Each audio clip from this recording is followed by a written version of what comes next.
He was the man who conquered Babylon without spilling a single drop of blood. A ruler so just that even his sworn enemies called him great.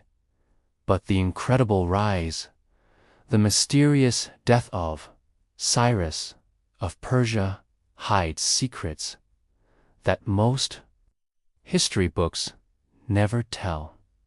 What kind of king builds an empire not on fear, but on freedom?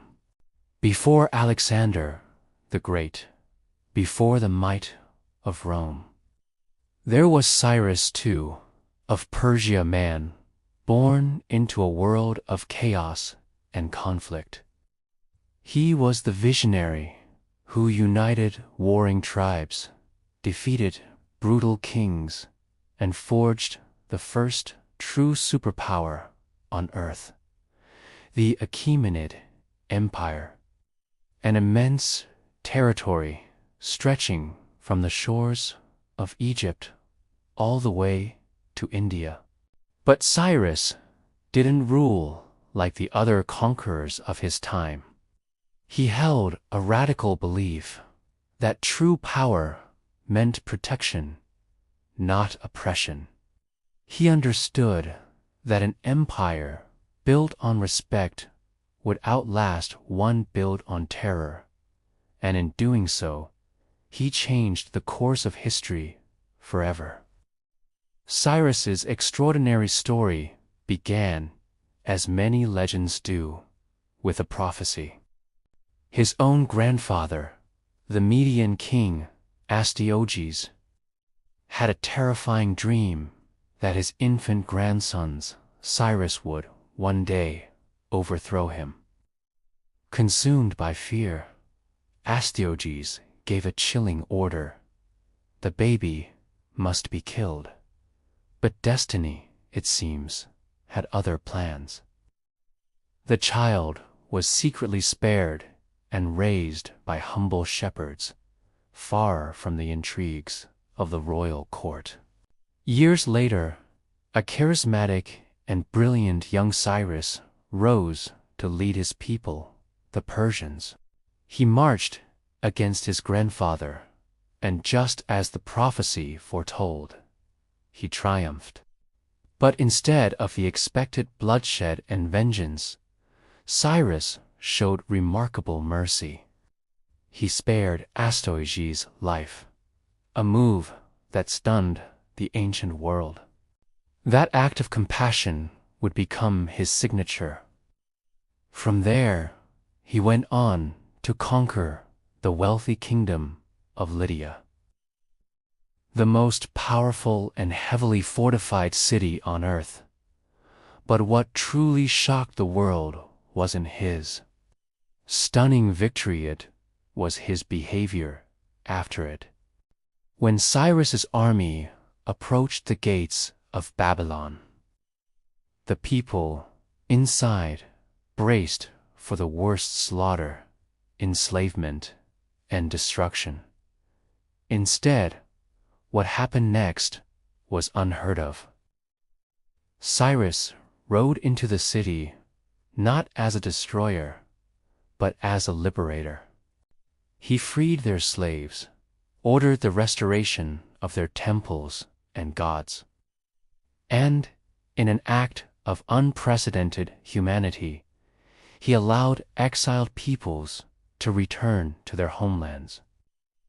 This included the Jewish people, who had been held captive in Babylon for 70 long years. His proclamation, recorded on what is now known as the Cyrus Cylinder, is a testament to his vision.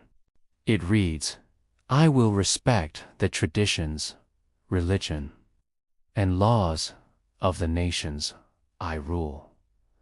Many historians now consider this artifact to be the world's first declaration of human rights.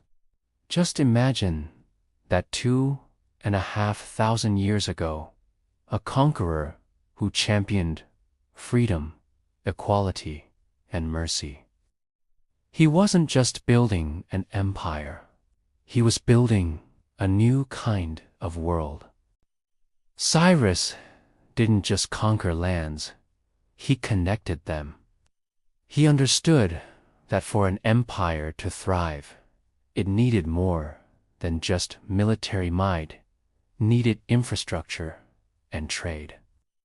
He commissioned the construction of the Royal Road, one of the first international highways, a marvel of engineering stretching nearly 2,700 kilometers. Royal messengers on horseback could traverse its entire length in just 7 days, a communication speed that remained unmatched for centuries.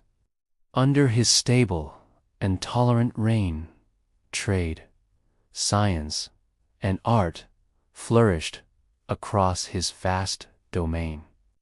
He created a revolutionary system of governance where Persians and non-Persians ruled together, their positions based on merit, not on race or origin. They were bound not by a shared ethnicity, but by a shared respect for the law and for each other. It wasn't the sword that made Cyrus great. It was his vision of a united and prosperous humanity. But even kings who rule with mercy cannot escape their mortal end. In his final campaign, an aging Cyrus rode east to confront the Massagetae, a fierce, nomadic people led by the warrior queen, Tomyris. The historical accounts of what happened next are varied and shrouded in legend. One of the most dramatic versions tells us that Cyrus was defeated and captured in a brutal battle. Seeking vengeance for her son, who had died in the conflict, Queen Tomyris allegedly ordered Cyrus's head to be severed and dipped into a skin filled with blood, declaring, "You have always thirsted for blood, now drink your fill." His empire mourned its founder, a leader unlike any other. Yet, even in death, his legacy of humility endured. The Persians buried him in a simple, modest tomb in Pasargadae, gold. No extravagant jewels, just a humble stone structure with a profound inscription. "Oh man, whoever you are, and wherever you come from, for I know you will come. I am Cyrus, who founded the Persian Empire. Do not begrudge me this little earth that covers my body. Cyrus the Great ruled over millions, yet his greatest conquest was the mastery of himself. He proved to the world that true, lasting power doesn't come from the edge of a sword or the tyrant. It comes from wisdom, from compassion, and from the incredible courage to let others live free. Empires may rise by the sword, but they last through mercy. Thank you so much for joining us on this journey into the past. If you enjoyed this story and want to uncover more secrets of history, don't forget to like, subscribe, and hit that notification bell so you never miss an episode. We'll see you next time.